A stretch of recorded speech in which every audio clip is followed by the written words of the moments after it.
Hello বন্ধুরা, আসসালামু আলাইকুম। আরও একটা ইম্পর্টেন্ট টেক ভিডিও নিয়ে হাজির হলাম আপনাদের মাঝে। আশা করছি সবাই ভালো আছেন।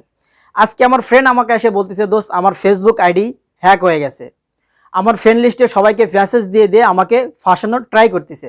পরে আমি ওর ফেসবুক আইডিটা হ্যাকার থেকে রক্ষা করলাম, আর সেখান থেকে আমি ওর ফেসবুক আইডিটা রিটার্ন করে নিয়ে আসলাম। তো ভাবলাম এই বিষয়টা আপনাদের সাথে শেয়ার করা উচিত, কারণ ফেসবুক আইডি যদি হ্যাক হয়ে যায় তাহলে আপনি অনেক ধরনের প্রবলেমে পড়তে পারেন। তাই এই ভিডিওতে দেখাবো কিভাবে আপনারা ফেসবুক আইডি হ্যাক হয়ে গেলে সেই আইডিটা কিভাবে রিটার্ন করে নিয়ে আসবেন। তো চলুন শুরু করা যাক। ভিডিও শুরু করার আগে একটি কথা না বললে নয়, আপনি যদি আমার চ্যানেলের নতুন সদস্য হয়ে থাকেন তাহলে অবশ্যই চ্যানেলটি সাবস্ক্রাইব করে পাশে থাকা বেল বাটনটি বাজিয়ে দিন। এতে করে আমাদের পরবর্তী নতুন ভিডিওগুলো সবার আগে আপনার কাছে পৌঁছে যাবে। তো চলুন শুরু করা যাক। তো আমরা মোবাইল স্ক্রিনের উপর চলে আসলাম। এখন সরাসরি আমরা ফেসবুক ওপেন করে নিব। তো আমরা ফেসবুকে চলে আসলাম। এখান থেকে আমরা আমাদের যে প্রোফাইল আইকনটা আছে আমরা প্রোফাইলে ক্লিক করব। এখান থেকে আমরা সেটিংস অ্যান্ড প্রাইভেসি এখানে ক্লিক করব।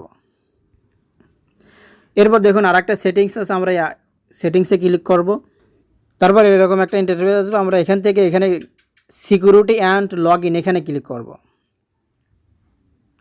এইখানে আসার পর দেখুন এখানে এই যে অপশনটা আছে আমরা এই অপশনটাতে ক্লিক করব।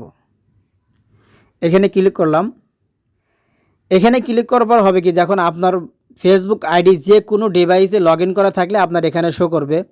যদি আপনার ফেসবুক আইডি অন্য কোনো ডিভাইসে লগ ইন করা থাকে বা অন্য কোনো মোবাইলে লগ ইন করা থাকে তাহলে আপনি এখান থেকে সেটা দেখতে পারবেন যে আমার ফেসবুক আইডিটা কোথায় লগ ইন করা আছে। তো আপনার ফেসবুক আইডি কোন কোন মোবাইলে লগ ইন করা আছে আপনি এখান থেকে দেখতে পারবেন।